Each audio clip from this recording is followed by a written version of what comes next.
silent. Okay, well, here's part of the problem. I have to assert my right to keep it. If I talk,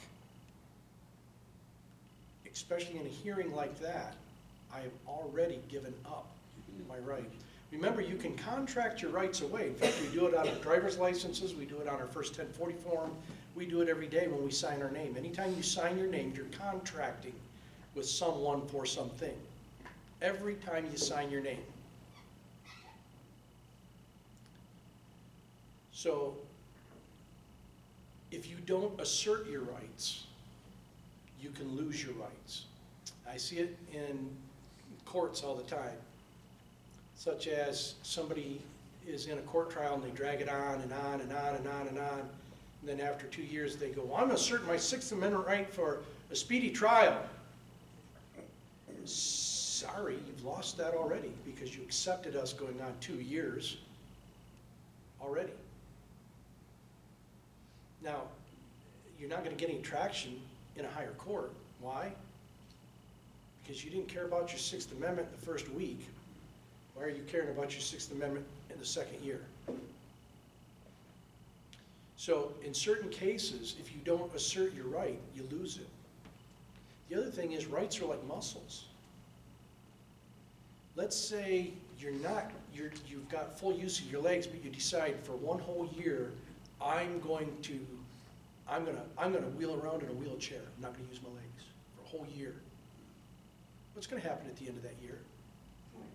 You're not going to be able to walk because the muscles will atrophy. You won't be able to walk. Well, what happens if you don't assert your rights your whole life and then one day you decide you want your rights? If you don't exercise your rights, they go away. Why do I open carry? Because I exercise my right. I can't tell you how many times, places I go, people come up and go, I'm so thankful to see somebody carrying a gun. And they're not even carrying one. And I go, how come you don't carry yours? Well, I'm too afraid of, the gun laws and all that. Well, then find out what they are and assert your right. Well, I can't. I've lived my whole life going to church to have somebody tell me what to believe, and going to school to have somebody tell me what to think, and watching the news to have somebody tell me what to feel. Okay, so your brain's atrophy, right? Because you're not doing any critical thinking for yourself. You want somebody else to tell you all the time. It's a condition. We've got it all across this nation. So, if you want to keep your rights, practice them. Assert your rights, do it civilly. Don't have somebody tell you what to think. Read, do your research, and figure out for yourself what you think. Even if it's contrary to me and everybody in your family, it doesn't matter. I've got more respect for someone that can articulate to me why they believe what they believe, or can articulate to me why they think the way they think. I've got a lot of respect for that. Doesn't mean I agree with them. Doesn't mean I have to. But I've got respect for it.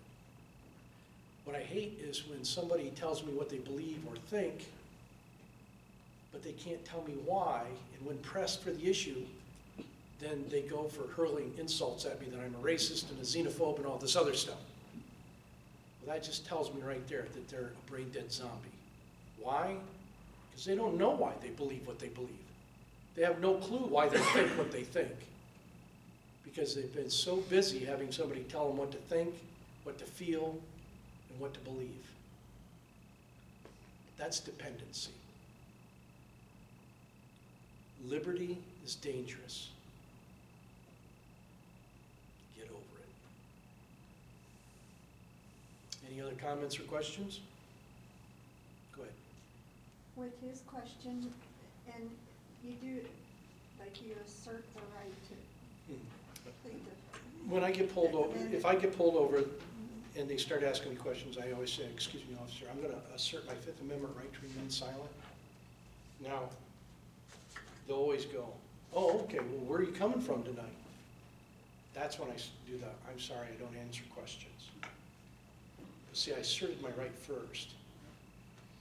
Now, a lot of times when you assert your right, there's a big thing going on in law enforcement that if you assert your right, especially in Michigan, they go, oh, what are you, a sovereign citizen? I always go, no, sir. I'm completely under the law. You're the only sovereign citizen here. You're the only one above the law.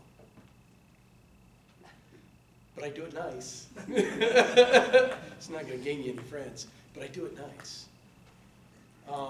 So, yeah, you can get your little pleasures in too. Just got to be civil about it. But yeah, that's not the place to argue. The other thing is, one thing that really irritates me, and I see it a lot across this nation, is when a police officer goes, well, I've got a right to ask you. Do you think a police officer has a right to ask you? Okay, let's critically think now. What's a right? Where does a right come from? Anybody? God. Okay. So did God create the police officer, or did God create the human? Human being. God created the human being. So the human being is born with rights. Someone from the government doesn't have rights. When they're operating in their official capacity, they have obligations, duties, and responsibilities. No rights. So, I have no problem when the officer says, well, I have an obligation to ask you for your ID. I politely decline. I'm not under arrest, am I? Am I free to go? Well, yeah, you're free to go. All right, have a nice day. And I go. Right? I can be civil. But they don't have a right. Now, I get in an argument a lot with police officers when I talk to them. They go, well, so you're telling me I don't have any rights? Yeah, you do when you are the subject of government power used against you. Then you have rights. But when you are part of the government power, you don't have rights because you are part of the government. Does that make sense to everybody? Wow, because I can't get some people to get it through their head.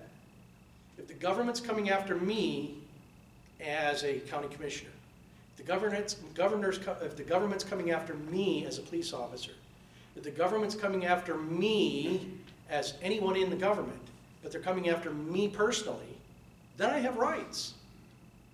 But me as a government actor, I have no rights. The individual has the rights. I have the obligations, duties, and responsibilities. Because God didn't create my position. Government did.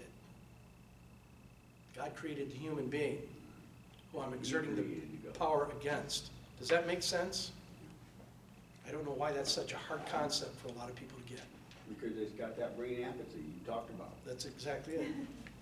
That's exactly it. So are there any other questions or concerns? If not, let's see, this was Grand Remonstrance. So next week is going to be the British Bill of Rights of 1689. And that's going to be important. Study that one. That is still a document that is in force today in England. That is the document that we wrote the grievances in the Declaration of Independence against. The king had taken an oath to that document. The people in the colonies had rights under that document, and the king was violating their rights under that document. So the Declaration of Independence, when we get into that, the list of grievances that are in the middle of there are grievances against what the king is doing in the British Bill of Rights of 1689. Okay? So that's important to know. So with that, thank you all for coming. Be safe, and we'll see you next week. Oh, also, turn your phasers to kill. We come in peace.